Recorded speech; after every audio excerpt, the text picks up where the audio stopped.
మత్తయి సువార్త 6వ అధ్యాయము 22వ వచనం. 6:22.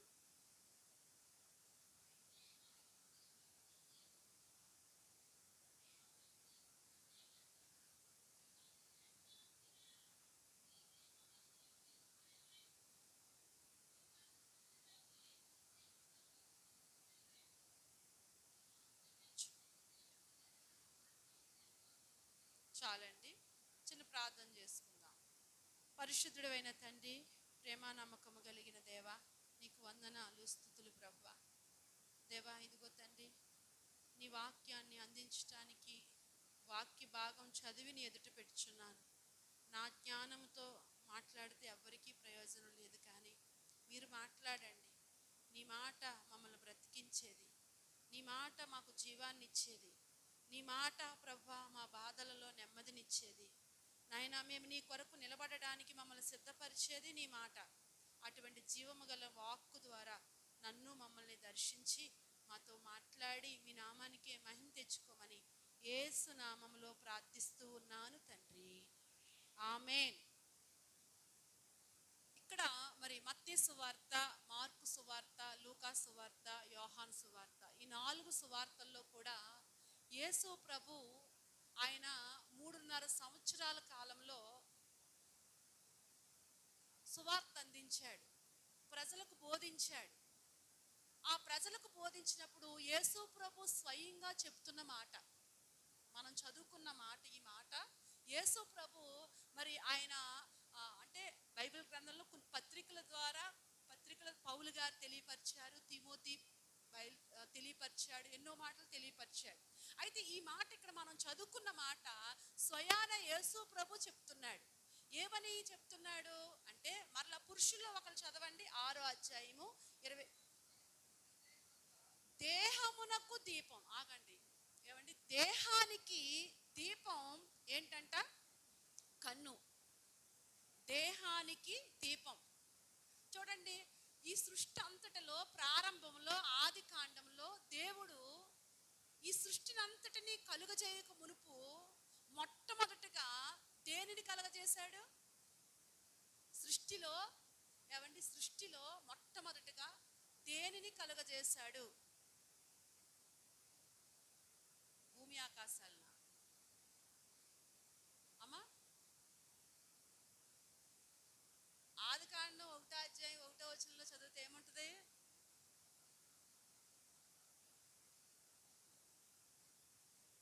చదవండి, అంత కష్టమెందుకు, తీసి చదవండి.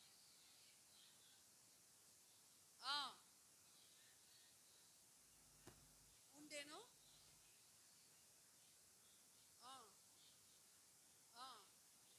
అల్లాడుచుండెను, దేవుడు వెలుగు కమ్మని ఈ భూమి మీద ఫస్ట్గా దేవుడు కలగజేసింది ఏంటంటే వెలుగు. దేవుని స్తోత్రం. ఎందుకంటే వెలుగు యొక్క ప్రాముఖ్యత చాలా గొప్పది. వెలుగు లేకపోతే, దీపం లేకపోతే, ఏమండి, మనిషి ఏ పనులన్నా చేయగలడా? ఏమండి, ఒక ఇల్లు కట్టుకున్నాం, ఒక మంచి ఇల్లు కట్టుకున్నాం, ఒక 1 కోటి రూపాయల ఇల్లు కట్టుకున్నాం. అయితే ఆ ఇంటిలో ఏముండాలి? దీపం ఉండాలి, వెలుగు ఉండాలి. అది ఆ దీపం ఏ విధంగా అవ్వచ్చు.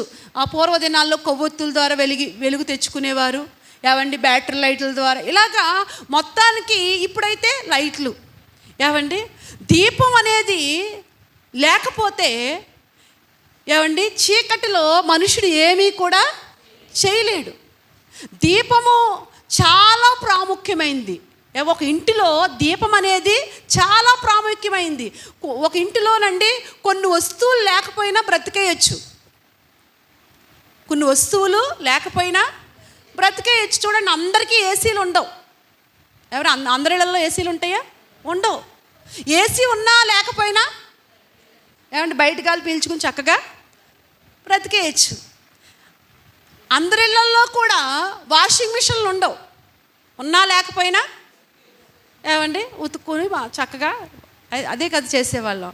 కాబట్టి ఇలాగా కొన్ని వస్తువులు లేకపోయినా బ్రతికేయచ్చు. కానీ ఇంటిలో దీపం లేకపోతే మాత్రం, ఏమండి, ఆ దీపం లేకపోతే ముందుకెళ్తుందా? రోజు ముందుకెళ్తుందా? చీకట్లో కళ్ళు మూసుకుని ఏమండి పరిగెట్టగలడా? పరిగెట్టలేడు. ఏమండి, దీపం యొక్క ప్రాముఖ్యత చాలా గొప్పది.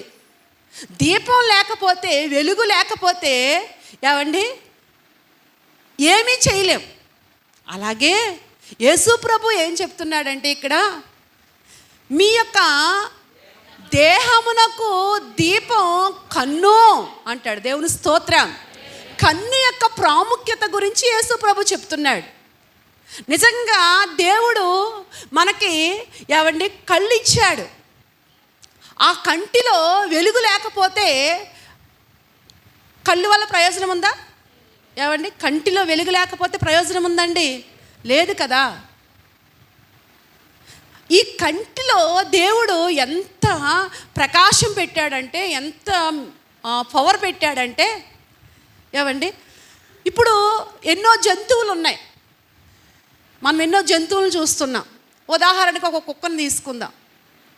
ఏమండి, కుక్క కంటిలో నుంచి ఎన్ని రంగులు చూడగలదు అంటే, ఏమండి 2 రంగులు చూడగలదండి సైన్స్ ప్రకారంగా. ఒకటి పసుపు, ఒకటి నీలం. ఏమండి, ఒకటి పసుపు, ఒకటి నీలం. అందుకే ఇప్పుడు చూడండి, స్కూల్ బస్సులు అన్నీ ఏ రంగులో ఉంటాయి?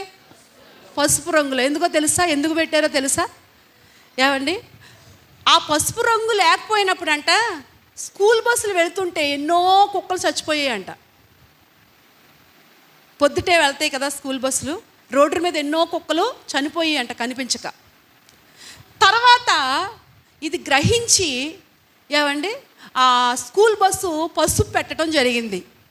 ఆ పసుపు రంగు బస్సు రాగానే ఆ కుక్కలు చూసి తప్పుకుంటాయి. అందుకనే ఆ బస్సుకి పసుపు రంగు పెట్టిన తర్వాత కుక్కల మరణాలు తగ్గాయంట.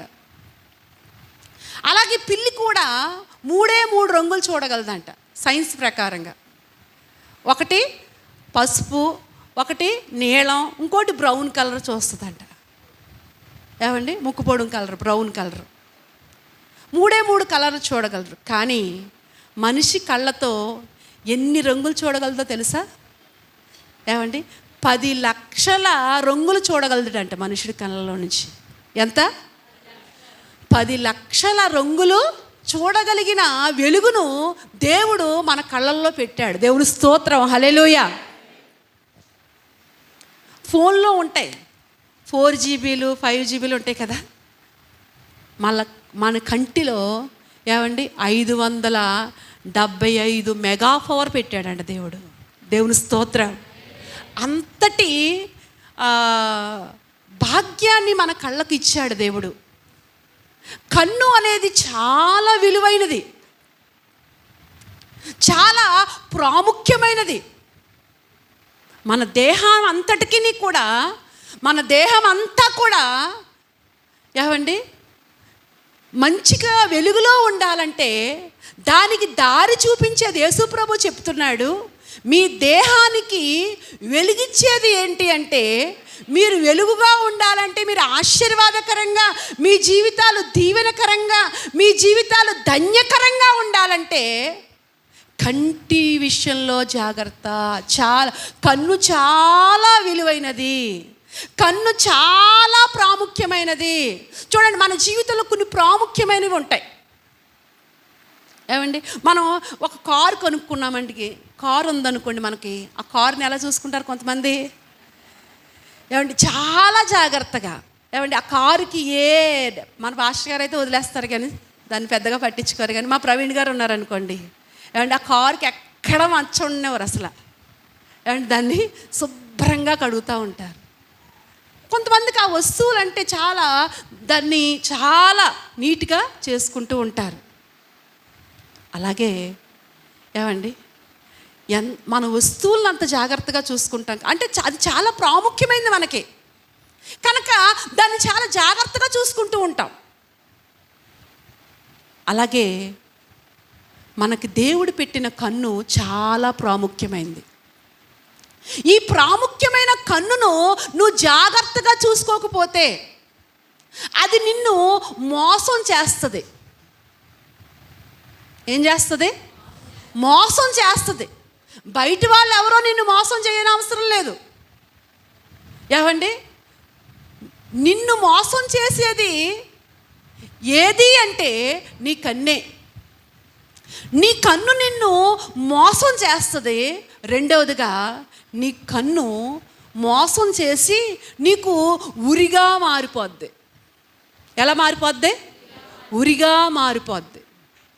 అందుకే నీ కంటిని దేవుడు ఏమండి చాలా ప్రాముఖ్యంగా చేశాను అని ఇక్కడ చెప్తున్నాడు.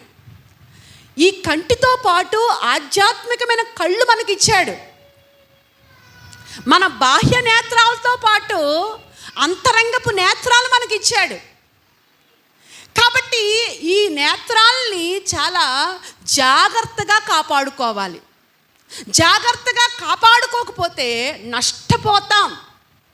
ఏమండి, 2 మాటలు నేను చెప్పాను. ఈ కంటి విషయంలో ఏమండి జాగ్రత్త లేకపోతే ఏమండి మొదటగా ఏం చేస్తుందంటే మోసం చేస్తుంది. అందరూ చెప్పండి, ఏం మోసం చేస్తుంది? బయట వాళ్ళు ఎవరో కాదు. ఏం చేస్తుంది? ఏది మోసం చేస్తుంది?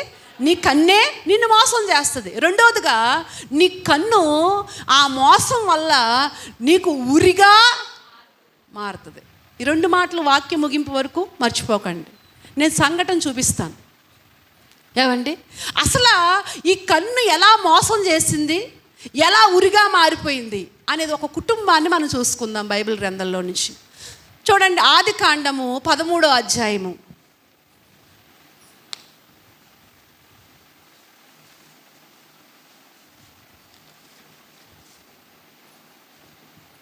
ఆరో వచనం దగ్గర నుంచి చదువుదాం.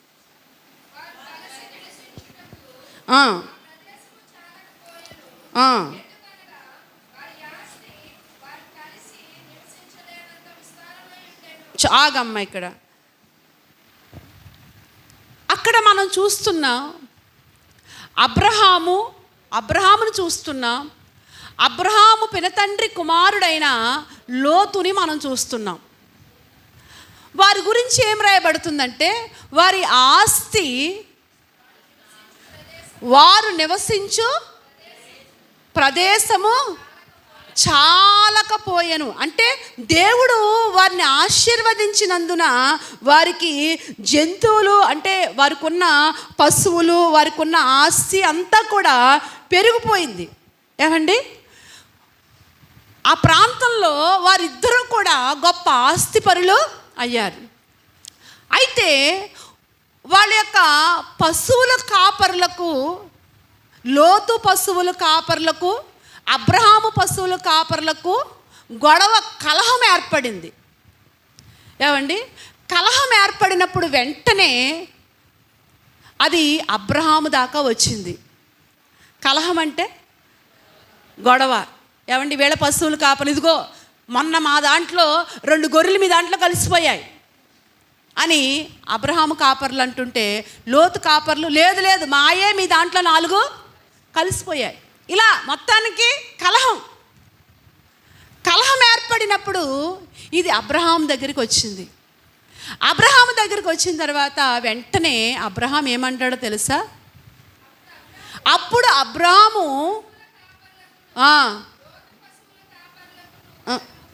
పుట్టెను ఆ కాలమందు.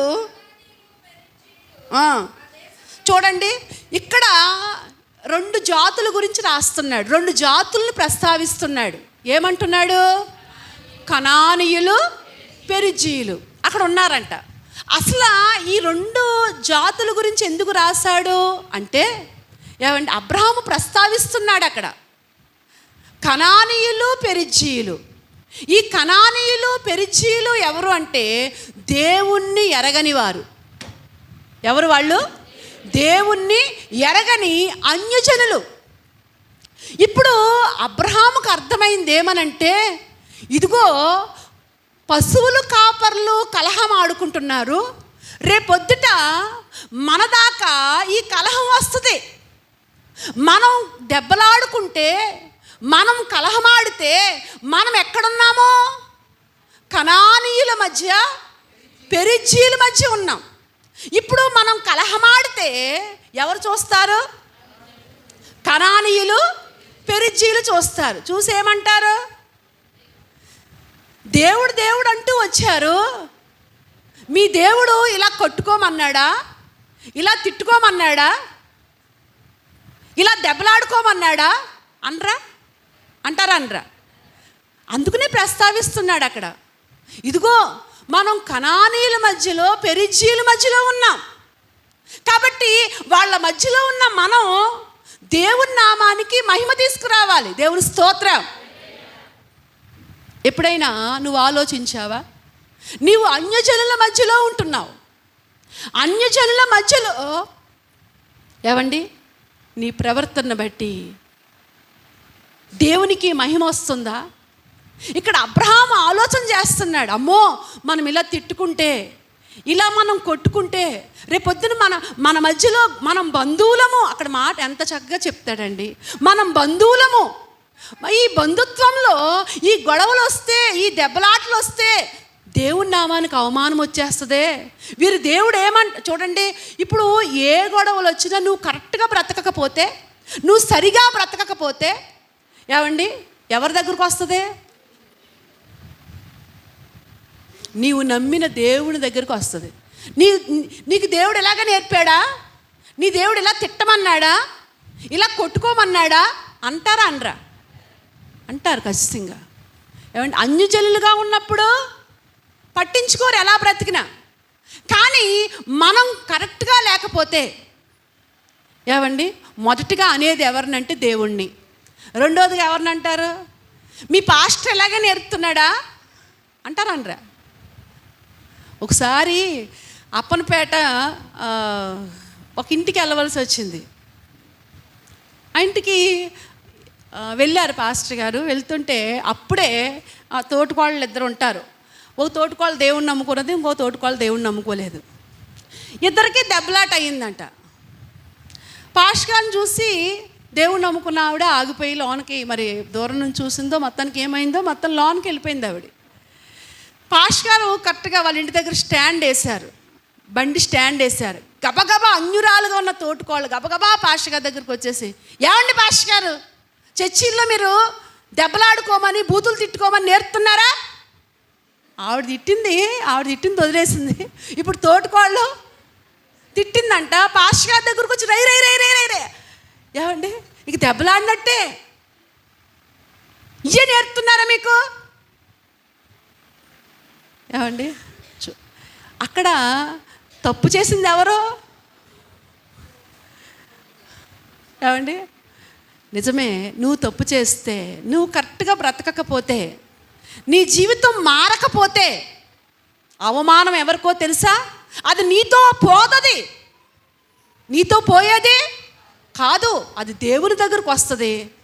ఏమండి దేవుని సేవకుల దగ్గర మీ పాస్టర్ గారు ఎలా ఓ రోజు మా ఇంటికి దెబ్బలాడుకొచ్చింది ఒక ఆవిడ. ఏప్రాల్లో దెబ్బలాడుకున్నారంట. ఏమండి ఆ ఏప్రాల్లో దేవుణ్ణి నమ్ముకుంది, ఈ ఏప్రాల్లో దేవుణ్ణి నమ్ముకుంది. ఆ రోజు పాస్టర్ గారు లేరు ఇక్కడే, ఇంకా మేము పైన వేసుకోలేదు, అక్కడ కిందే ఉన్నాం మేము. అప్పుడు రైలాడుతూ వచ్చేసి అంటుంది, పాస్టర్ గారు మీ చర్చిలో మంచి వాక్యం చెప్తారంట, మరి ఏంటంటే మా ఏప్రాల్ ఎలా ఉంది, ఎలా మాట్లాడుతుంది అన్నప్పుడు నేను అన్నాను, అమ్మ యేసు ప్రభు సంఘంలోనే ఉన్నారు అలాంటి వాళ్ళు 12 మంది సంఘం, ఆ సంఘంలోనే ఒకడు సైతాను, మేమేం చేయగలుగుతామమ్మా? వాక్యం చెప్తాం, మరి మార్చుకోకపోతే మేమేం చేస్తాం అని అక్కడ సరిపెట్టాను నేను. ఏమండి చూడండి, నీ జీవితం మారకపోతే అది దేవుని దగ్గరికి వెళ్తుంది, తర్వాత సేవకుల దగ్గరికి వెళ్తుంది. కాబట్టి నీవు ఆలోచన చెయ్యాలి, అమ్మో నన్ను బట్టి దేవుని నామానికి ఏమి రాకూడదు, అవమానం రాకూడదు. నిజంగా పాత నిబంధన కాలంలోనే అబ్రహాం అంత జాగ్రత్తగా ఉన్నాడండి, అంత జాగ్రత్త కలిగి ఉన్నాడు. ఈ రోజున క్రొత్త నిబంధనలో ఉన్న మనము ఏమండి ఎంత జాగ్రత్త కలిగి ఉండాలి. మనం బంధువులం, మనం పోట్లాడుకోవద్దు. దేవుని స్తోత్రం. ఏమండి క్షమించుకునే ఆ గుణం అబ్రహాము కలిగి ఉన్నాడు. క్రొత్త నిబంధనలో ఇంకా మరింతగా యేసు ప్రభు దాన్ని ఎక్కువ చేశాడు. క్రొత్త నిబంధన ప్రజలుగా ఉన్న మనం ఎలాగున్నాం? దేవుని మందిరములో ఒకలాగా, బయట ఒకలాగా బ్రతుకుతున్నామా? ఏమండి, ఓసర విల్లంట ఏం చేస్తుంది? రంగులు మార్చుకుంటుంది. అలాగా నీ జీవితం ఒక నటన జీవితంగా ఉందా? లేకపోతే నిన్ను బట్టి దేవుని నామానికి మహిమ వస్తుందా? ఆలోచించి ఈరోజు.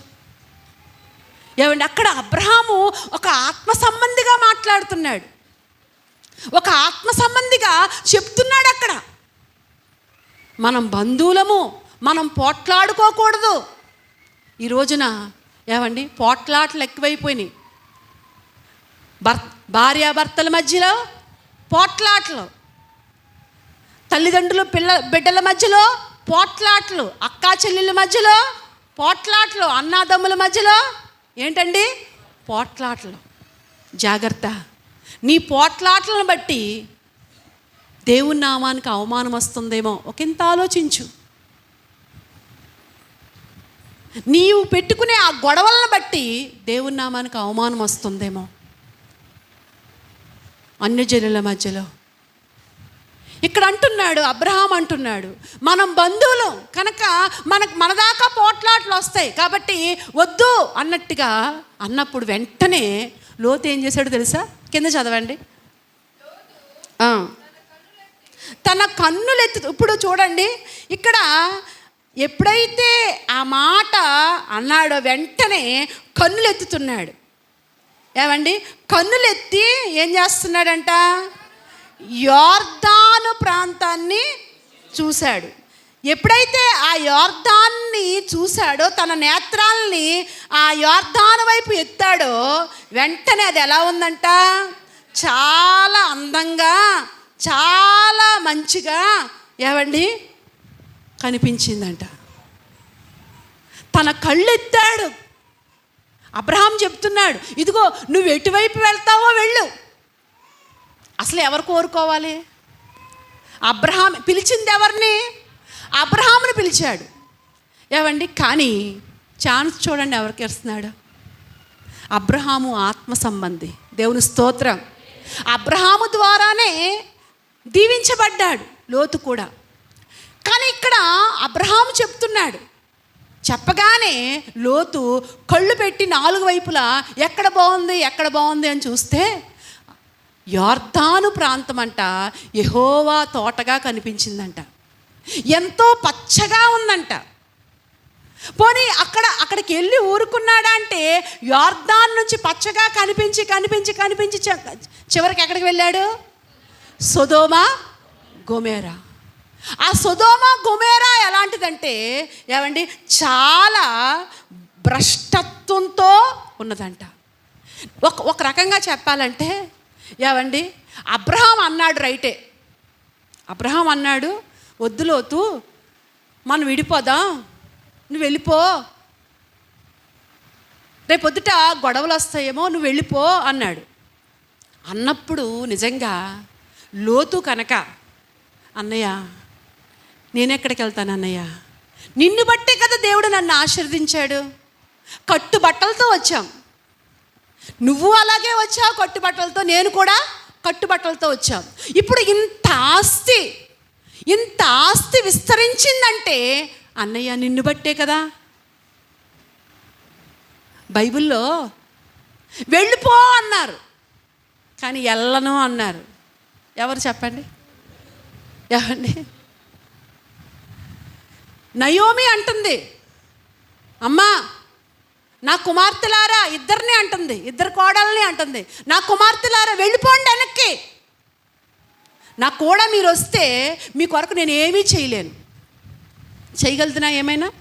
నేనేమీ చేయలేను, నేను ముసలిదానను, పైగా రిక్తురాలను, నా దగ్గర ఏమీ లేదు, మీకు ఇవ్వడానికి ఏమీ లేదు, మీకు మళ్ళీ ఏదైనా దారి చేయడానికి ఏమీ లేదు, ఏమీ లేని దాన్ని నేను. కాబట్టి మీరు వెళ్ళిపోండి, మీ అమ్మా నాన్నల దగ్గరికి వెళ్ళిపోండి. మీ అమ్మా నాన్నల దగ్గరికి వెళ్ళిపోతే మళ్ళీ మీరు కుటుంబాలు అవుతారు, మంచిగా మీకు పెళ్ళిళ్ళు చేసుకోవచ్చు, వెళ్ళిపోండి అన్నప్పుడు వార్పా వెళ్ళిపోయింది. రూతు ఏమందో తెలుసా? అత్త అత్త నువ్వు నన్ను వెళ్ళమనొద్దు. అక్కడ ఎంత బాగా చెప్తాడండి. ఆ మాట చదవండి, ఋతు గ్రంథంలో తీసి చదవండి. నేను రాసుకోలేదు కానీ తీసి చదవండి.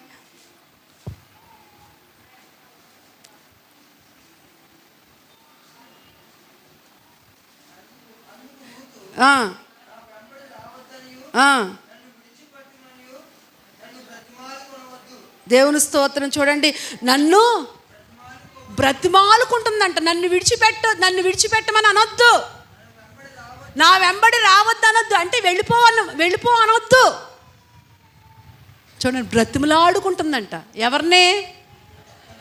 ఏమండి, నయోమిని, తన అత్తగారిని బ్రతిమలాడుకుంటుందంట. లోతు బ్రతిమలాడుకోలేడా? ఏమండి, లోతు బ్రతిమలాడుకోలేడా? అన్నయ్య నేను ఎక్కడికి వెళ్తాను అన్నయ్య, నిన్ను బట్టే కదా ఈ ఆశీర్వాదాన్ని బ్రతిమలాడుకోలేడా? ఇక్కడ రూతమ్మ బ్రతిమలాడుకుంటుంది, అత్త నేను వెళ్ళను అత్త.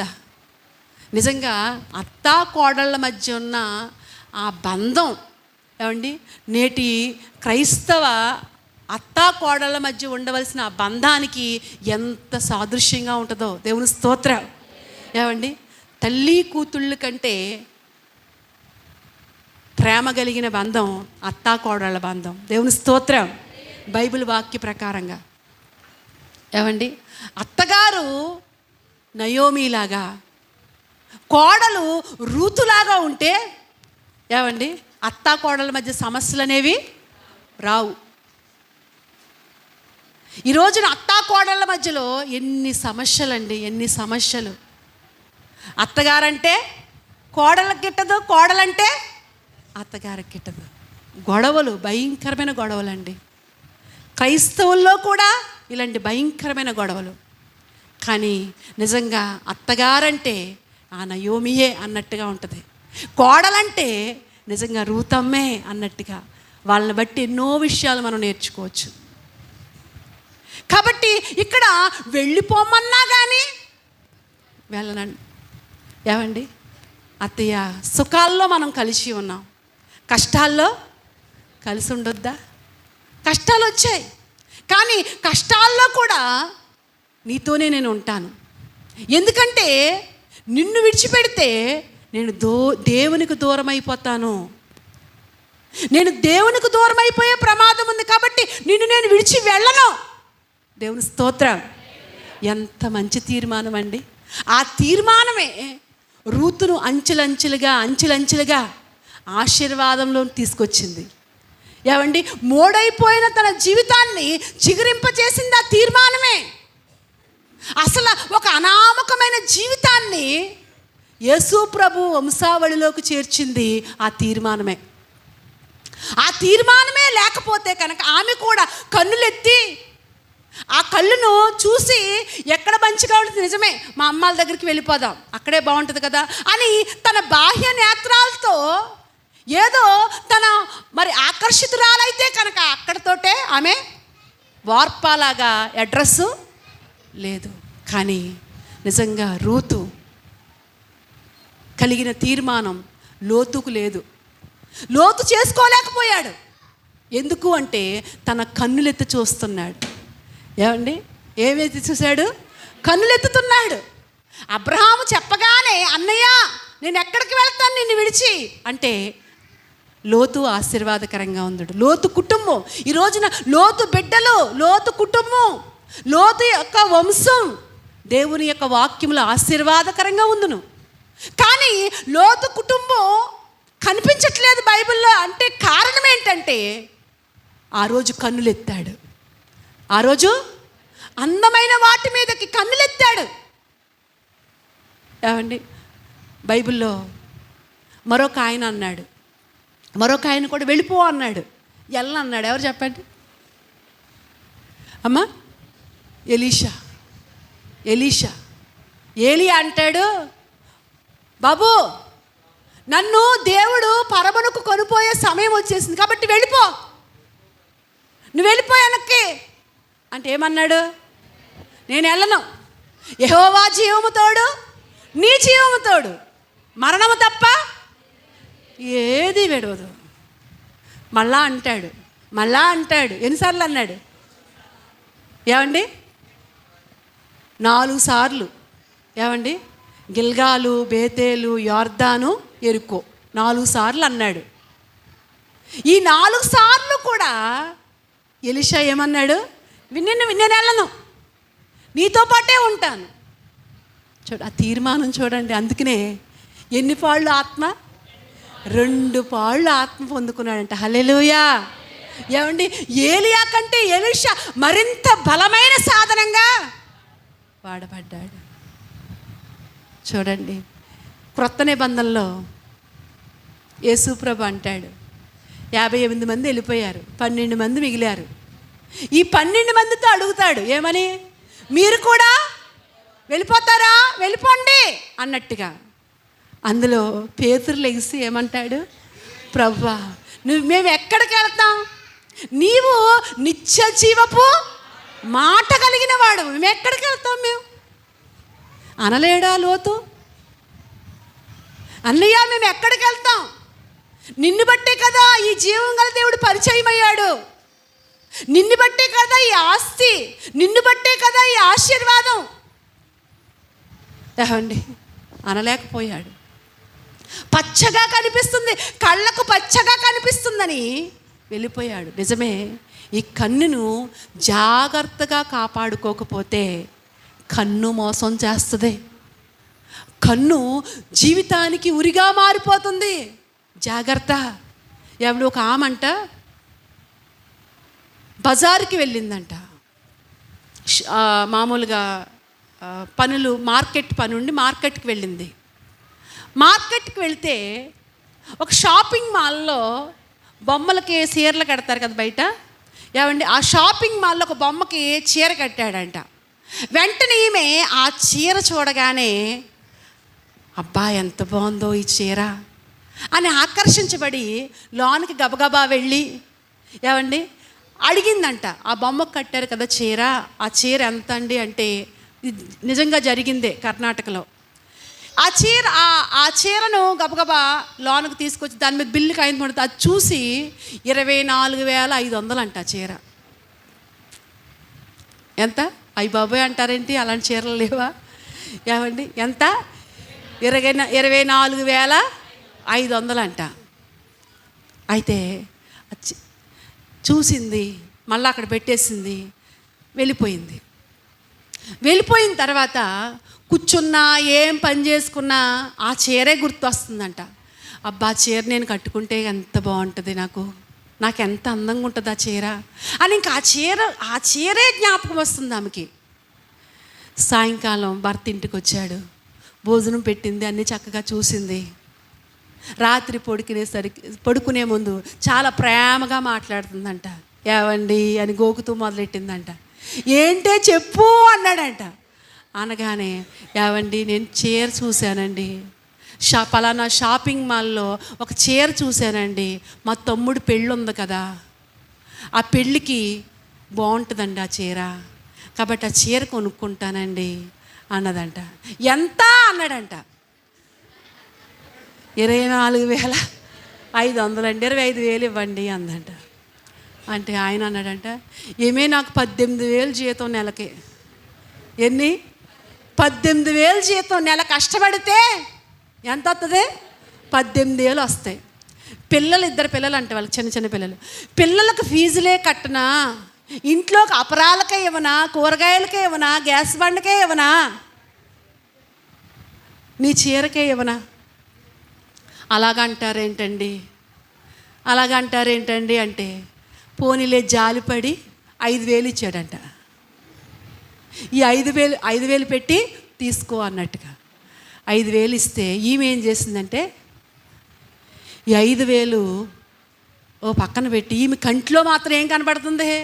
కూర్చున్నా, నుంచున్నా, ఏం పని చేసినా కానీ ఆ చీరే ప్రత్యక్షం అవుతుందంట. సరే అనుకుని ఎవరితోనో చెప్పిందంట ఇలాగని. వాళ్ళు అన్నారంట, ఇదిగో పలానా షాప్ ఉంది కదా, బంగారం షాప్, అక్కడ కాబోలు వడ్డీకి ఇస్తాడు. అక్కడికి వెళ్తే నీకు ఎంత కావాలో అంత ఇస్తాడని చెప్పారంట. వెంటనే వడ్డీ తీసుకోవడానికి వెళ్ళిపోయింది. వాడు అన్నాడంట, అమ్మ ఏదన్నా తాకట్టు పెడితే ఇస్తాను, తాకట్టు పెడితే మీకు మరి 3 రూపాయలకి వడ్డీకి ఇస్తాను అన్నదంట. ఈవిడ అందంట, తాకట్టు పెట్టే అంత బంగారం అది మా దగ్గర ఏమీ లేదు అందంట. కానీ నాకు ఎలాగైనా కావాలంటుందంట. అంటే వాడు అన్నాడంట, సరే అమ్మ అయితే నువ్వేమీ తాకట్టు పెట్టట్లేదు కాబట్టి 10 రూపాయలు వడ్డీ. ఎంత? దుర్మార్గులు ఉన్నారు, ఇలాంటి దుర్మార్గులు. ఏమండి, 10 రూపాయలు అక్రమం వడ్డీ. ఏమండి, అక్రమం వడ్డీ తిని తిని తిని లాస్ట్కి ఏ ఆశీర్వాదం లేకుండా రోడ్డును పడ్డట్టు వారు ఎంతోమంది ఉన్నారు. ఇలాంటి మరి ఈవిడిది కూడా తప్పే కదా. 10 రూపాయలు వడ్డీ అన్నాడంట. ఈవిడ యొక్క బలహీనత చూసి ఆవిడ అనుకుందంట, 10 రూపాయల వడ్డీ అయినా ఏముందలే, కట్టేద్దాంలే, ఎదర మా తమ్ముడు పెళ్ళి ముఖ్యం అనుకుని ఏమండి సంతకం పెట్టింది. 10 రూపాయల వడ్డీ రాయించుకున్నాడు. అమ్మోయ్ నెల నెల కట్టేయాలి, వడ్డీ మాత్రం నెల నెల కట్టేస్తాను. తీసుకుంది, తెచ్చుకుంది. ఏమండి చీర కొనుక్కుంది. 30,000 తీసుకుందంట అతని దగ్గర. ఎందుకంటే ఆ చీర మీద మళ్ళీ ఉంటాయి కదా, మళ్ళీ ఆ చీరకు తగ్గ ఉండాలి కదా, ఏంటి నగలు. ఏమండి 1 గ్రామ్ గోల్డ్ ఏదో అంటారు కదా, మొత్తానికి తీసుకుంది. ఏమండి పెళ్ళికి అన్నీ సిద్ధపరచుకుంది. పెళ్ళి హడావిడిలో మొత్తం కట్టుకుని చీర కట్టుకుంది, నగలు వేసుకుంది. అందరూ కూడా అమ్మ ఎంత బాగుందో చీర, నగలు ఎంత బాగున్నాయి అని, అబ్బా నువ్వు ఎంత హీరోయిన్లా ఉన్నావు, ఏదేదో పొగిడేసేసారు. అందరూ కూడా చాలా బాగుందన్నారు. అమ్మ ఎంత బాగుందో, నా కోరిక తీరిందని ఈమె కూడా ఎంజాయ్ చేసింది బాగా. అయిపోయింది, పెళ్ళి అయిపోయింది. నెల అయిపోయింది, పెళ్ళి అయిపోయింది, నెల అయిపోయింది. నెల అయిపోయిన తర్వాత వడ్డీకి వచ్చాడు. ఎంత వడ్డీ? 10 రూపాయల వడ్డీ అయితే ఎంత అవుతుంది 30,000కి? అమ్మా 3,000 అవుద్ది. ఎంత? 3,000. 3,000 అయితే ఈమె ఏం చేసిందంటే ఆ 10 రూపాయలు పాపం పోజేసింది వడ్డీకని. ఎంత పోజేసినా 1,000 రూపాయలు పోజేయగలిగింది. ఇంకెంత తక్కువ వచ్చింది? 2,000. అప్పుడు గబగబా వెళ్ళి వాళ్ళ ఆయన జోబులో నెతుకుతుందంట. దొరికినాయి మొత్తం 2,000. వాళ్ళ ఆయన చూడకుండా ఆ 2,000 తెచ్చి ఈ 1,000లో కలిపేసి 3,000 ఆ వడ్డీ వాడికి ఇచ్చి బయట నుంచే పంపేసింది. వాళ్ళ ఆయన తర్వాత చూసుకున్నాడంట, ఏమే 2,000 తక్కువ వచ్చినాయి జోబులో తీసావా అంటే, మీరు అన్నీ నా మీద అనుమానిస్తారు. మళ్ళీ రివర్స్. ఏమండి ఇంకా ఆయన అనుకున్నాడు, గొడవ పెట్టుకుంటాం ఎందుకులే, నేనే ఎక్కడో పడేసుకున్నానేమో, సరే ఇక నుంచి జోబులో డబ్బులు వద్దు ఇంక నాకు, ఇంకా డైరెక్ట్గా బ్యాంకులో వేసేసుకుందాం. ఎందుకంటే ఇప్పుడు అన్నీ ఫోన్పేలే కదా, ఏమంటే ఫోన్లో కొట్టేయచ్చు కదా. కాబట్టి ఇంకా నా జీతం బ్యాంకులో అకౌంట్లో వేసేద్దామని ఇంక జోబులో 10 రూపాయలు పెట్టుకుంటూ మానేసాడంట. ఇంకో నెల వచ్చింది, ఊరుకుంటుందా? వచ్చేద్దు కదా. మళ్ళీ వచ్చాడు, మళ్ళీ జోబుని ఎత్తికిందంట, లేవు జోబులో. ఏమండి కంగారు పడిపోతుంది. వాడు అన్నాడంట, నా వడ్డీ నాకు ఇయ్యి అంటుంటే ఆమె అంటుందంట, 2 రోజులు ఆగు, 3 రోజులు ఆగు, 4 రోజులు ఆగు, వాయిదాలు వేస్తుంది. కానీ కట్టలేకపోతుంది. ఇలాగా 2 నెలలు అయిపోయింది, 3 నెలలు అయిపోయింది, కట్టలేకపోతుంది. వాడు ఒత్తిడి తీసుకొస్తున్నాడు. ఈ ఒత్తిడి భరించలేక మొత్తానికి అసలు వడ్డీ 50,000 అయితే వేరే చోట మరొక చోట చూసి ఇచ్చేసిందంట. వాడు ఊరుకుంటాడా? వాడు ఊరుకోడు కదా. వాడు వడ్డీ కట్టమని వస్తున్నాడు, 50,000కి వడ్డీ కట్టు అంటుంటే వాడికి కట్టలేకపోతుంది. పెరిగిపోతుంది, అప్పు పెరిగిపోతుంది. 2 లక్షలు అయిపోయిందంట. ఆ 2 లక్షలకి ఆ వడ్డీకి ఒత్తిడి చేస్తున్నాడు. వాడు ఒక రోజు అన్నాడంట, ఇస్తే నా వడ్డీ ఇయ్యి, లేకపోతే నాతో పాపం చెయ్యి, వడ్డీ మానేస్తాను అన్నాడంట. ఆమె నీతిగా బ్రతికే ఆమె, అలాంటి పనులు చేసే ఆమె కాదు. ఆ మాటకి తట్టుకోలేక మళ్ళీ ఇంటిలో ఎక్కడ గొడవలు వస్తాయో అని ఏ చీర అయితే కొనుక్కుందో ఆ చీర ఫ్యాన్ కట్టుకుని ఊరు వేసుకుని చచ్చిపోయిందంట. చూసారా ఏమండి? చీర కట్టుకోవడానికి మార్కెట్కి వెళ్ళలేదు, ఏదో మార్కెట్ పని మీద వెళ్ళింది. అందుకని బైబిల్ ఏమంటుందో తెలుసా? సామెతల గ్రంథంలోకి మాట చదవండి. సామెతల గ్రంథం 4వ అధ్యాయం 25వ వచనం చదవండి. 4:25.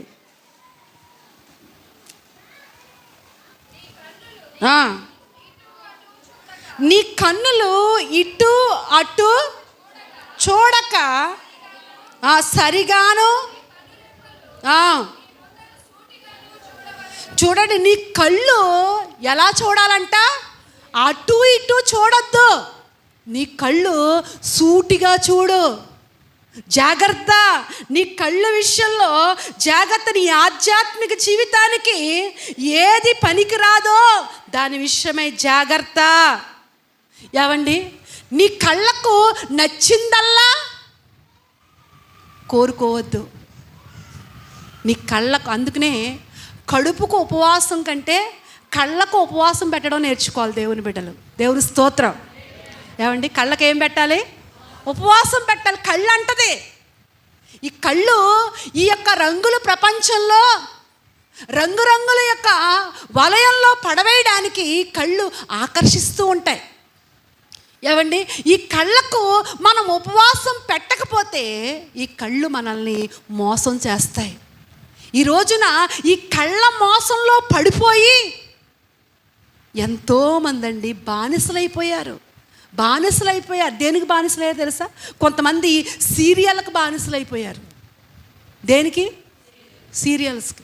సీరియళ్ళు ఏమండి ఒక రోజుతో అయిపోయేదా? 2 రోజులతో అవుతుందా? సంవత్సరంతో అవుతుందా? వస్తానే ఉంటుంది. ఏమండి? వాడెక్కడ ఆపుతాడు? సస్పెన్స్ కాడ ఆపుతాడు.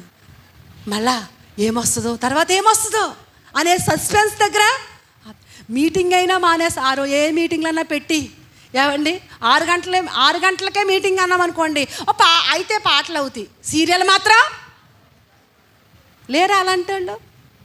మీలో ఉన్నారా అలాంటి వాళ్ళు? జాగ్రత్త. ఒక ఆమంట, ఏమండి ఈ సీరియల్ పిచ్చలో పడిపోయి ఇంట్లో ఉన్న బంగారం డబ్బంతా కూడా దొంగోడు దోసేసుకున్నాడంట. ఎలాగో తెలుసా? ఈమె సీరియల్ చూస్తుందంట. ఇది కూడా నిజంగా జరిగిందే. ఏమండి? ఈమె సీరియల్ చూస్తుందంట. చూస్తుంటే ఈ లోపల ఏమండి దొంగోడు వచ్చాడు, బెడ్రూమ్లోకి వెళ్ళాడు, తాళాలు వెతుక్కున్నాడు, తాళాలు కనబడ్డాయి.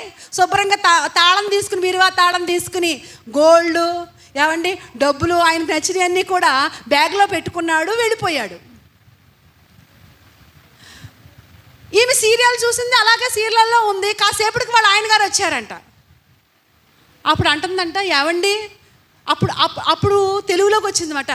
అప్పుడు అంటుందంట, ఏవండి మీరు ఇందాకే వచ్చారు కదా, ఇందాకే వచ్చి బెడ్రూమ్లోకి వెళ్ళారు కదా, మళ్ళీ బయటికి వెళ్ళిపోయారా, మళ్ళీ వచ్చారా అని అడుగుతుందంట. ఇదేంటే ఇందాక రావడం ఏంటి, వచ్చింది ఇప్పుడే నేను. అయ్య బాబా, ఇందాక ఎవరో వచ్చారండి, మీరే అనుకున్నానండి, నేను ఆ సీరియల్లో పడిపోయి సరిగ్గా చూడలేదు, ఏం జరిగిందో అని లోనికి వెళ్ళి చూస్తే ఏం జరిగింది, మొత్తం దోసేసాడు మొత్తం. చూసారా? ఈ రోజున అంత అట్రాక్షన్ అయిపోయిందండి కన్ను. ఈ చూసి ఏమండి కంటికి అలా అట్రాక్షన్ ఇచ్చేసి జీవితాన్ని సర్వనాశనం చేసుకుంటున్నారు ఎంతోమంది. ఈ లోకంలో నువ్వు చూసేదంతా కూడా ఎండమావులు లాంటిదే తెలుసా? ఎండమావులు అంటే నీళ్లున్నట్టుగా అనిపిస్తాయి, కానీ పరుగుని వెళ్తే అక్కడ ఏమన్నా ఉంటుందా? ఈ రోజున బానిసలైపోతున్నారంటే, పాపానికి బానిసలైపోతున్నారంటే కారణం ఏంటంటే కన్నే. కొంతమంది త్రావుడుకు బానిసైపోతున్నారు. ఏమండి 25 రూపాయల సీసాని వాడు తయారు చేయడానికి 25 రూపాయలు అవుద్దంట ఒక సీసా. వీడు ఎంత ఎట్టుకుంటాడు? 200, ఆడు తెలుసు. ఎంతరా? ఎంత? 180? 120? ఏమండి, ₹10 చేశాను. పాపం వాడు నిజంగా దేవుడు ప్రారంభంలోనే విడిపించాడు. దేవుని స్తోత్రం. జాగ్రత్త. ఏదో ఉందనుకుని ఆకర్షితులైపోతున్నారు, పాపానికి ఆకర్షితులైపోతున్నారు. ఇక్కడ లోతు ఏమండి వెళ్ళాడు. ఆ సొదొమ గొమొర్రా ఎలాంటిది అంటే పాపానికి వాయావర్సం లేనిది. ఆ వాయావర్సం లేని ఆ ప్రాంతానికి వెళ్ళాడు. జీవితమంతా కుటుంబాన్నంతటినీ కూడా సర్వనాశనం చేసుకున్నట్లుగా దేవుని వాక్యంలో రాయబడింది. అలా పతనమైపోవటానికి కారణం ఏంటి అంటే కళ్ళే. ఏంటండి? కళ్ళే. మరొక ఆయన బైబిల్లో చూపిస్తాను చూడండి. కంటి విషయంలో ఎంత జాగ్రత్త కలిగి ఉన్నాడంటే అలాంటి గుణవంతులు ఈరోజు కావాలి. బైబిల్ గ్రంథంలో చూద్దాం చూడండి. రూతు గ్రంథము 3వ అధ్యాయము 8వ వచనం చదవండి.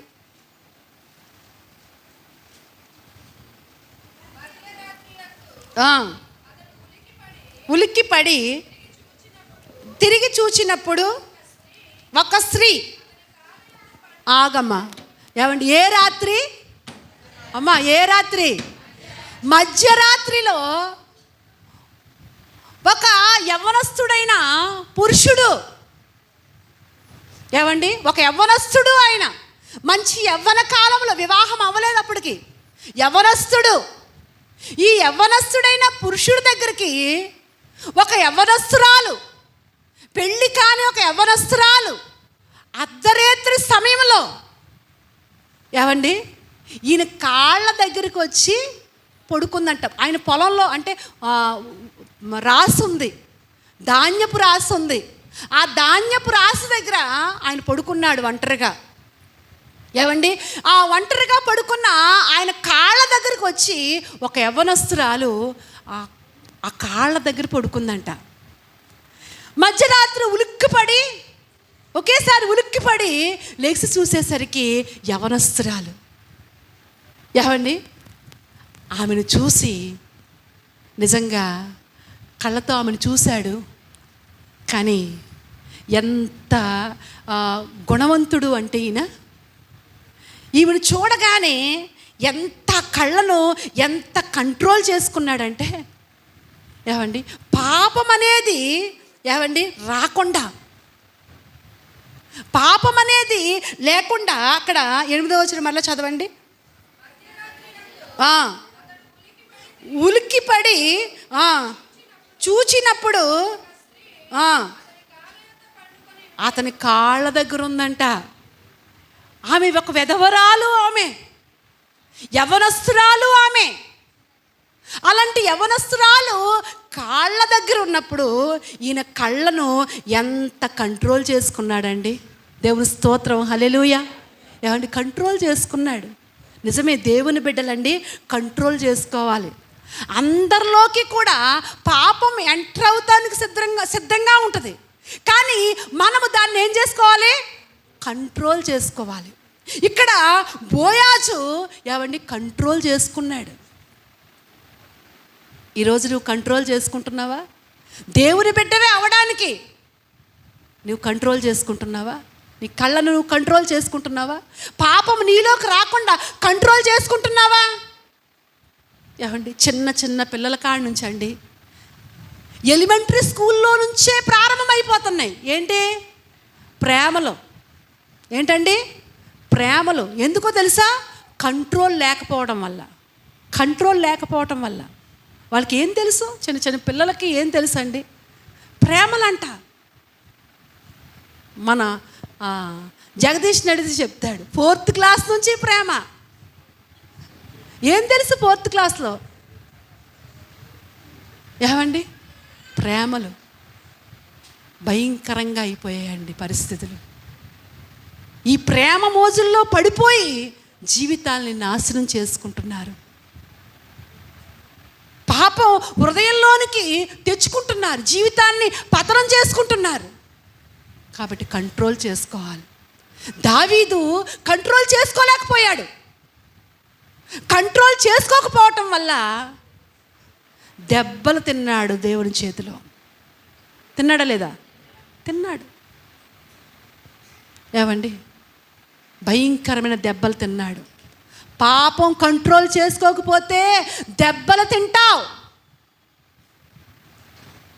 జీవం గల దేవుని చేతిలో పడుట భయంకరం.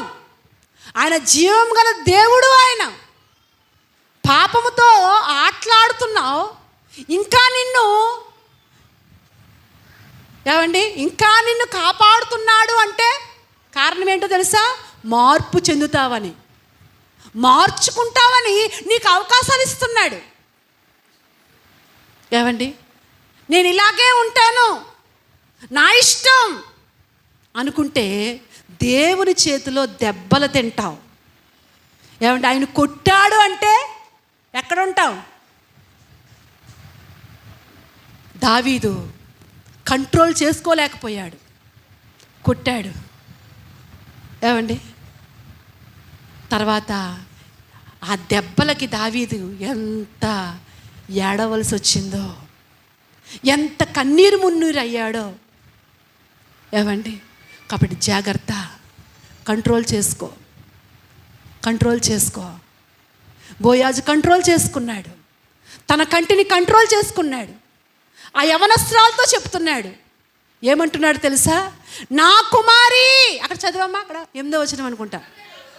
అతడు నా కుమారి, యెహోవా చేత నీవు దీవెన నొందిన దానవు కనుక భయపడొద్దమ్మా నువ్వు. చూడండి, నిజంగా ఒక యవ్వనస్తుడైన బోయాజు ఒక యవ్వనస్తురాలికి తండ్రి ప్రేమను అందిస్తున్నాడు. దేవుని స్తోత్రం. ఏ ప్రేమ? తండ్రి ప్రేమ. నా కుమారి, నా బిడ్డ అన్నట్టుగా. ఏ ఏ ఏ సమయంలోనండి అది? నా కుమారి ఎంత ఆదరిస్తున్నాడు అక్కడ. చూడండి, పిల్లలు ఉరుము శబ్దానికి, ఉరుములు ఉరుని అనుకోండి, వాళ్ళ నాన్నకు పడుకున్న ఆ పక్కలోకి వచ్చి గబగబా పక్కలో పడుకున్నాడు అనుకోండి, తండ్రి ఏమంటాడు? భయపడకో అని చెయ్యేస్తాడు కదా, భయపడకో అంటాడు కదా. అలాగా నిజంగా ఈ రూతు ఏమండి బోయాజు దగ్గర ఒక తండ్రి బిడ్డల సంబంధం అన్నట్టుగా, నేనున్నానమ్మా, భయపడకు. ఎంత బోయాజు ఎంత కంట్రోల్గా ఉన్నాడండి, ఎంత పరిశుద్ధంగా ఉన్నాడు. అందుకే బోయాజు యేసు ప్రభువుకి పోలుస్తూ ఉంటారు. గుణవంతుడు ఆయన. ఈ రోజున అలా నీ కంటిని కంట్రోల్ చేసుకోగలుగుతున్నావా? ఏమండి, నీ ఆధ్యాత్మిక నేత్రాలు ఎలాగున్నాయి? నీ బాహ్య నేత్రాలతో ఏం చూస్తున్నావు? ఏమీ లేని ఈ లోకంలో, ఈ లోకం ఒక అబద్ధం. ఈ అబద్ధంతో ఉన్న ఈ లోకాన్ని నువ్వు ఆశిస్తూ దేవునికి దూరం అయిపోతున్నావా? లేకపోతే దేవుని ఆశీర్వాదాన్ని పొందడానికి నువ్వు దగ్గరగా ఉన్నావా? బోయాజు ఆ మాటలు చెప్తూ 8వ వచనం కంచి ఇంక కిందకి చదవండి. అడగగా నీ దాసురాలను నీ కొంగు కప్పు అంటుంది. అప్పుడు అంటున్నాడు, అమ్మా నీ దాసురాలు పైన నీ చూడండి, అక్కడ ఒక తల్లిలాగా ఒక చెల్లిలాగా మాట్లాడుతున్నాడు. భయపడొద్దమ్మా, నువ్వు యెహోవా చేత దీవెన నొందిన దానవు. నిజంగా అక్కడ బోయాజు తన కళ్ళను కాపాడుకోగలిగాడు. ఇక్కడ లోతు తన కళ్ళను కాపాడుకోలేకపోయాడు. బోయాజు తన కళ్ళను కాపాడుకున్నాడు కనుకనే చరిత్రలో ఆశీర్వాదకరంగా మిగిలిపోయాడు. వంశం, కుటుంబం దీవెనకరంగా, పిల్లలు ఆశీర్వాదకరంగా ఉన్నారు. కానీ ఇక్కడ లోతు తన కళ్ళను కంట్రోల్ చేసుకోలేదు కనుకనే ఏమండి భార్య బిడ్డలు ఇంకా అడ్రస్ లేకుండా అయిపోయాడు. లోతు ఒక్కడే గురించే రాయబడద్దు, కానీ భార్య బిడ్డలు ఏమయ్యారో, ఏ చెడ్డకు మాదిరిగా మిగిలిపోయినట్టుగా అయిపోయారు. కాబట్టి జాగ్రత్త. ఈ కడవరి దినాల్లో నీ దేహమంతటినీ కూడా వెలుగుమయమై ఉండాలంటే నీ కంటిని ఏం చేసుకోవాలి? కాపాడుకోవాలి, కంట్రోల్ చేసుకోవాలి. జాగ్రత్త. యోబు అంటాడు, నా కన్నులతో నేను నా కన్నులకు నిబంధన చేసుకున్నాను, అపవిత్రమైన వాటిని నేను ఎలా చూడగలను? నేను నా కన్నులతో పవిత్రమైన వాటినే చూస్తాను. నిజమే, నీకు కన్నులు ఇచ్చింది ఎందుకో తెలుసా? అపవిత్రమైనవి చూస్తావని కాదు నీకు కన్నులు ఇచ్చింది. పవిత్ర లేఖనాలు ధ్యానించి, పవిత్ర వాక్యాన్ని ధ్యానించి నీ జీవితాన్ని పవిత్రంగా కట్టుకుంటావని, పవిత్రంగా కాపాడుకుంటావని దేవుడు నీకు అంత పవర్తో కూడిన కళ్ళను దేవుడు నీకు ఇచ్చాడు. కాబట్టి నీ కన్ను నీ దేహానికి దీపంగా ఉంటుందా? లేకపోతే నీ కన్ను చెడిపోయి నీ దేహం చీకటమయమైపోయిందా? దేవుడు ప్రశ్నిస్తున్నాడు. ఆలోచించుకుందాం. నీ దేహాన్ని, నీ దేహమంతయు కూడా వెలుగుమయంగా ఉండాలంటే దానికి ప్రాముఖ్యమైనది ఏంటండి? కన్ను. కాబట్టి నీ కన్ను నిన్ను మోసం చేయకుండా, నీ కన్ను నిన్ను నాశనం చేయకుండా, నీకు ఉరిగా మారకముండా మార్పు చెందు. అట్టి కృప దేవుడు మనకు అనుగ్రహించునుగాక. ఆమేన్. ప్రార్థన చేసుకుందామండి. అందరూ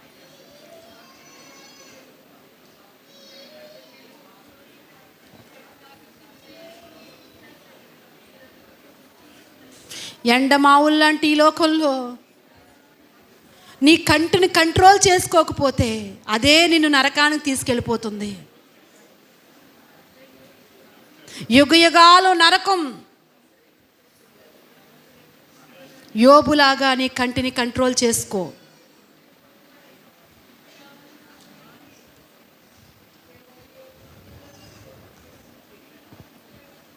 లోతు తన జీవితంలో ఎన్నో కోల్పోయాడు.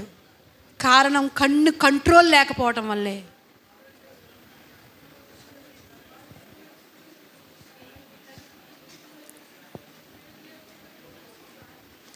పాపం అనేది అందరిలో కూడా ఎంటర్ అవుతూ ఉంది. మన కళ్ళను కాపాడుకుందాం.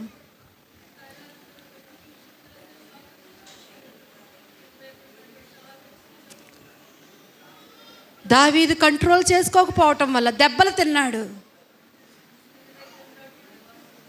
దేవుడు ఎన్ని దెబ్బలు కొట్టాలనుకున్నాడు అన్ని దెబ్బలు కొట్టాడు.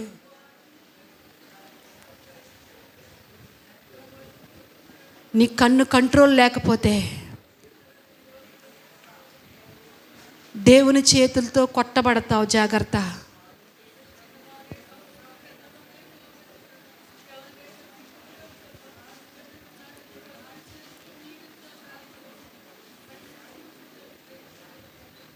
ఆయన కొట్టాడు అంటే చాలా ప్రమాదం.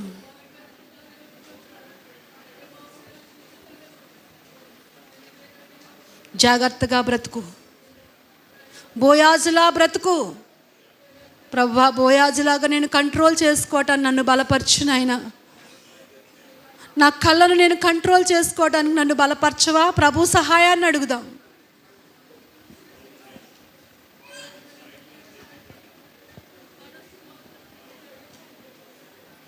ప్రభు సహాయం అడుగు. సూర్వ ప్రార్థన చేస్తాడు. ప్రార్థన ఆశీర్వాదాలు తీసుకుందాం.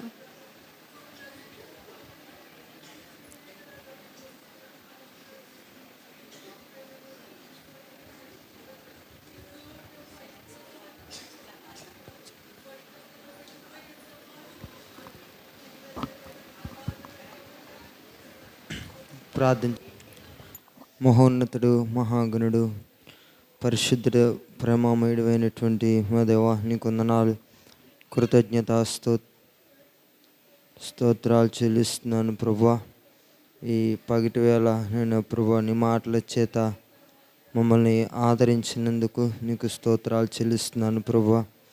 అయినా తండ్రి, దేహానికి దీపము నేను ప్రభువా కన్ను అని ప్రభువా, ఆ కన్ను నేను మా జీవితాల్లో ప్రభువా నేను ఎంతో ప్రాముఖ్యమైందని ప్రభువా.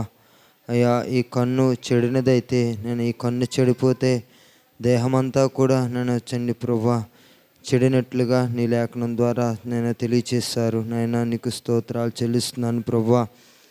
అయ్యా నేను తండ్రి కన్ను విషయంలో నేను ఎంత అప్రమత్తంగా ఉంటే అంత ఆశీర్వాదకరంగా నేను ప్రభు మా జీవితాలు ఉంటాయని ప్రభువా మీరు మరొకసారి జ్ఞాపకం చేశారు. నాయన నీకు వందనాలు. మా దేహానికి మా దేహానికి నేను ప్రభు చుక్కాని ఏదైనా ఉంది అంటే అది నేను మా బ్రతుకులకు నేను ప్రభువా అయ్యా నేను తండ్రి చుక్కాని లాంటిది కన్ను అని ప్రభువా నాయన మీరు మాకు జ్ఞాపకం చేస్తూ వచ్చారు. నాయన నీకు వందనాలు. అయ్యా ప్రభువా ఈ కన్ను నేను అయ్యా ఎలాంటి నేను పరిణామాలు అయ్యా ప్రభువా నేను ఎదురు చూడాల్సి వస్తుందో, ఈ కన్నులతో చేసేటటువంటి పాపాలు అయ్యా నేను తండ్రి కన్ను నేను ప్రభువా అయ్యా చూసింది చూడనట్లుగా నేను ప్రభువా అయ్యా ఊరుకోకుండా ప్రభు పాపానికి చేరువై నేను జీవితాలని పాడు చేసుకునేటట్లుగా చేస్తుందని ప్రభువా నాయన మీరు మరొకసారి నేను తండ్రి ప్రభువా తెలియచేశారు. నాయన నీకు వందనాలు. అందుకొరకు నాయన ప్రభువా మా దేహానికి దీపముగా ఉన్నటువంటి అయ్యా వెలుగుమయంగా ఉన్నటువంటి కన్నును మేము జాగ్రత్తగా కాపాడుకోవడానికి సహాయం చేయండి. మేము ఎటు చూస్తున్నామో, ఏ మార్గం గుండా వెళ్తున్నామో, మా కన్నులు వేటినేటిని ఆశిస్తున్నాయో ప్రభువా నేను తండ్రి అవును నాయన భక్తుడు అంటున్నాడు నా కన్ను చూసినదంతయు కూడా నేను చేశానని సొలొమోన్ భక్తుడు తెలియచేశాడు. నాయన దేనిని విడిచిపెట్టకుండా ప్రతిదీ కూడా నేను చేశానని ప్రభువా నాయన అయ్యా దాని ద్వారా ఎంతో అయ్యా ప్రభువా నాయన నేటి తరానికి ఒక చెడ్డ మాదిరిగా అయ్యా మిగిలిపోయినట్లుగా నీ లేఖనం ద్వారా అయ్యా ప్రభువా మాకు తెలియచేశారు. నాయన నీకు వందనాలు. అయ్యా ప్రభువా నీకు స్తోత్రాలు. లోతు తన యొక్క కన్నును ప్రభువా కంట్రోల్ చేసుకోలేకపోవడం వల్ల అయ్యా అప్రమత్తంగా ఉండకపోవడం వల్ల ప్రభువా ఎంతో నష్టాన్ని కుటుంబానికి ఎంతో కష్టాన్ని ప్రభువా నాయన అయ్యా ఎనలేనటువంటి అయ్యా తరతరాలకు కూడా ప్రభువా ఒక చెడ్డ మాదిరిని అందించేటటువంటి అయ్యా ప్రభువా నాయన ఆశీర్వదించబడాల్సినటువంటి వ్యక్తి అనేకులకు నైనా దీవెనకరంగా ప్రభువా నేటి తరానికి కనిపించాల్సినటువంటి లోతు కుటుంబం అయ్యా ప్రభువా నాయన దిక్కు తోచనటువంటి పరిస్థితికి అయ్యా ప్రభువా నాయన వెళ్ళినట్లుగా అయ్యా మీరు మాకు జ్ఞాపకం చేశారు. నాయన నీకు వందనాలు. ఎన్నో ప్రమాదాలను చవి చూడాల్సినటువంటి పరిస్థితి తన యొక్క ప్రభువా కన్ను ద్వారా ఏర్పడిందని ప్రభువా అయ్యా అబ్రహాము అయ్యా ఆశీర్వదించబడినవాడు. అబ్రహాము నాయన ప్రభువా అయ్యా నాయన దగ్గర దీవెనకరంగా అయ్యా ప్రభు ఎదుగుతున్నటువంటి వ్యక్తి, కానీ ప్రభువా అయ్యా ఆ కన్ను వల్ల అయ్యా నేను చెడినటువంటి మనసు వల్ల ఆ చెడినటువంటి ఆ కన్ను వల్ల ప్రభువా తన జీవితం అంతా కూడా ప్రభువా నాయన అయ్యా నేను చిరస్థాయికి ఏమాత్రము కూడా అయ్యా నేర్చుకోవలసినటువంటి పాఠం ఏమాత్రము లేనటువంటి వ్యక్తిగా మిగిలిపోయినట్లుగా మాకు జ్ఞాపకం చేశారు. నాయన ప్రభువా కన్నును కంట్రోల్ చేసుకోకపోతే ఎన్ని పరిణామాలను మేము ఎదురు చూడాల్సి వస్తుందో, ఎన్ని అవకతవకలను మేము అనుభవించాల్సి వస్తుందో అయ్యా ప్రభువా కన్ను ద్వారా ఎన్నో ప్రమాదాలు, ఎన్నో ప్రభువానైనా ప్రాణహత్యలు ప్రభువానైనా నేడు జరుగుతున్నటువంటి పరిస్థితుల్ని మేము కళ్ళారా చూస్తూ కూడా ఇంకా పాపాన్ని విడిచిపెట్టకుండా, ఇంకా పాపం వైపు మా జీవితాలని మొగ్గు చూపకుండా అయ్యా ప్రభువా ఇంకా పాపానికి మేము చేరువవ్వకుండా అయ్యా నైనా మా కళ్ళను మేము మా కన్నులతో నిబంధన చేసుకోగలగడానికి అయ్యా ప్రభుని సన్నిధిలో మా కన్నులను పవిత్రపరచుకోవడానికి సహాయం చేయమని ప్రార్థన చేస్తున్నాం. దేవానికి వందనాలు. దావీదు తన జీవితంలో అయ్యా కంట్రోల్ లేకపోవడం వల్ల, కన్ను విషయంలో అయ్యా ప్రభువనైనా అజాగ్రత్తగా ఉండడం వల్ల ఎంతో ప్రమాదాన్ని, ప్రాణాపాయ పరిస్థితినే ఎదుర్కోవాల్సినటువంటి పరిస్థితి, ఎంతో దుఃఖాన్ని చవి చూడాల్సినటువంటి, ఎంతో బాధను అనుభవించాల్సినటువంటి స్థితికి దిగజారినట్లుగా అయ్యా ప్రభువానైనా మీరు మాకు జ్ఞాపకం చేశారు. అయ్యా నీకు వందనాలు ప్రభువా. పాపం ద్వారా ఎన్నో దెబ్బలు అయ్యా, పాపం ద్వారా ఎంతో పర్యవసానం, తన బ్రతుకు కాలమంతా కూడా ఆ పర్యవసానాన్ని అనుభవించాల్సినటువంటి దుస్థితి ఏర్పడింది నాయన. అయినా దయచేసి ప్రభువా మా బ్రతుకుల్లో అయ్యా మా కన్నును మేము జాగ్రత్త చేసుకోవడానికి సహాయం చేయండి. మా కన్నులు అటు ఇటు చూడకుండా సరిగా నైనా సూటిగా ప్రభువానైనా నీ వాక్యం అనే లేఖనాన్ని పఠించేటట్లుగా మా కన్నులు ఉండడానికి సహాయం చేయండి. ఇదొక వెలుగు ప్రపంచం, ఇదొక మాయా ప్రపంచం. ఈ కన్ను మమ్మల్ని మోసం చేస్తుంది. ఈ కన్నే మమ్మల్ని ప్రభు ఏ కన్ను అయితే చూడడానికి ఇచ్చావో ఆ కన్నే మాకు ఒక రోజున ప్రభు ఉరిగా మారుతుందని మీరు మాకు జ్ఞాపకం చేశారు. అయినా నీ కొందనాలు అయ్యా ప్రభా, ఈ కన్నును మేము పరిశుద్ధపరచుకోవడానికి, ఈ కన్నును ప్రభా నీ లేఖనాల ద్వారా పవిత్రపరచుకోవడానికి, నీ లేఖనాల ద్వారా ఈ కన్నులో ఉన్నటువంటి మాలిన్యం అంతటినీ కూడా ప్రభా తొలగించుకోగలగడానికి సహాయం చేయమని ప్రార్థన చేస్తున్నాం. దేవా నీకు వందనాలు అయ్యా, నీకు స్తోత్రాలు చెల్లిస్తున్నాను. పరిశుద్ధుడైన తండ్రి నీకు వందనాలు. మహోన్నతుడైన దేవానికి స్తోత్రాలు చెల్లిస్తున్నాను.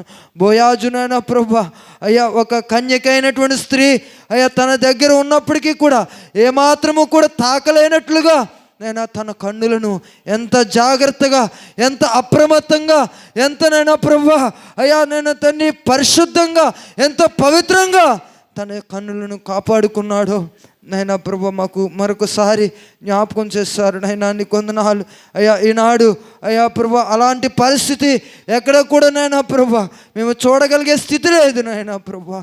దయచేసి ప్రభా అయ్యా బోయాజు లాంటి కన్నులను ప్రభా, బోయాజు లాంటి అప్రమత్తం చేసుకునేటటువంటి ఆ పరిస్థితిని మా కన్నులకు అనుగ్రహించమని ప్రార్థన చేస్తున్నాం. దేవాన్ని కొందనాలు స్తోత్రాలు చెల్లిస్తున్నాను ప్రభా అయ్యా. అలాగే రూతును నయోమిని మా ఎదుట పెట్టారు నైనా ప్రభా. ఆమె వెళ్ళిపో అంటే నేను నీ యొద్దనే ఉంటాను, దేవుని జీవముతోడు నన్ను నిన్ను మరణం తప్ప ఏది కూడా వేరు చేయదని ప్రభా ఆనాడు నేను అబ్రహాముతో లోతు అనవలసినటువంటి మాట ప్రభా అనలేకపోవడం వల్ల, అబ్రహాముతో తన సంబంధాన్ని పెంపొందింప చేసుకోలేకపోవడం వల్ల, తన యొక్క అయ్యా ప్రభా నేను ఆ బంధాన్ని పెంచుకోవాల్సిందిగా ఆత్మీయుడిగా నేను ప్రభా ఎదగాల్సినటువంటి వ్యక్తి ఒక దుర్మార్గుడిగా, ఒక దుష్టత్వానికి లోబడినటువంటి స్థితిని ప్రభా నైనా మేము చూసగలిగాం. దయచేసి ప్రభా లోతు లాంటి జీవితాలు మా బ్రతుకుల్లో ఉండకుండా సహాయం చేయండి ప్రభా. లోతు లాంటి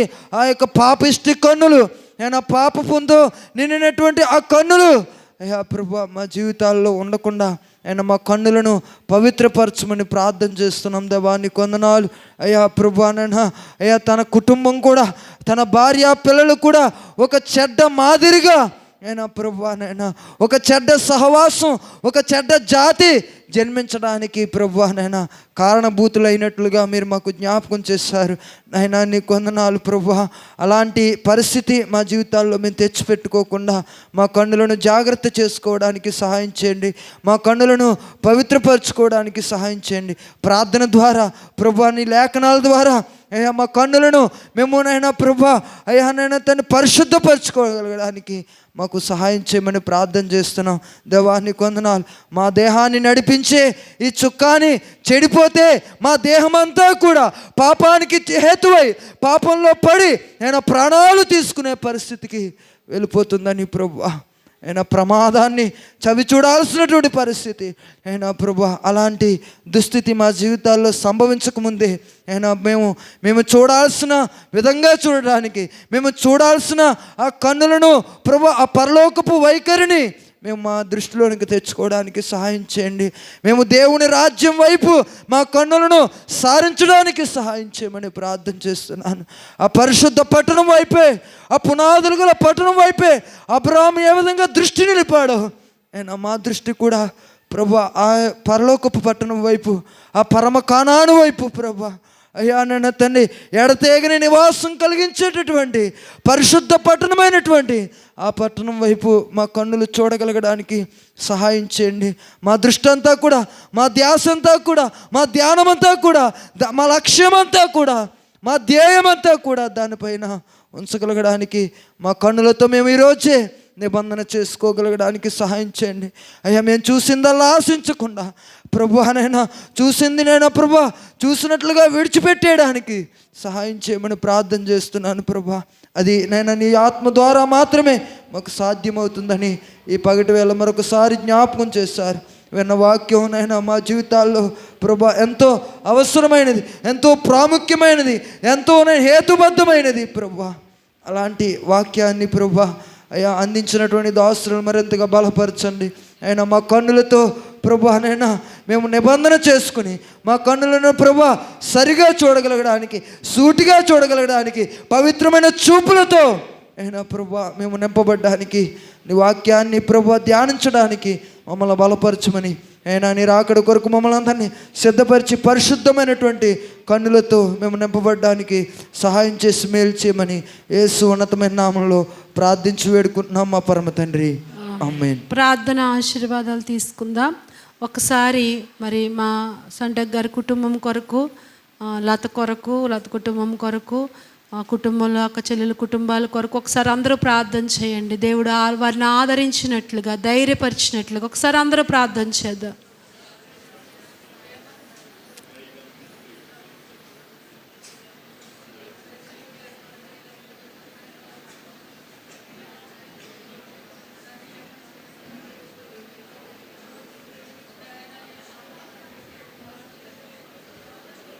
వారికి దేవుని సన్నిధి తోడున్నట్లుగా, దేవుడు వారిని ఆదరించినట్లుగా, ధైర్యపరిచినట్లుగా, బలపరిచినట్లుగా, కీడు చాటున దేవుడు మేలు చేసినట్లుగా, శ్రమలో రెండంతల మేలు వారు పొందుకున్నట్లుగా,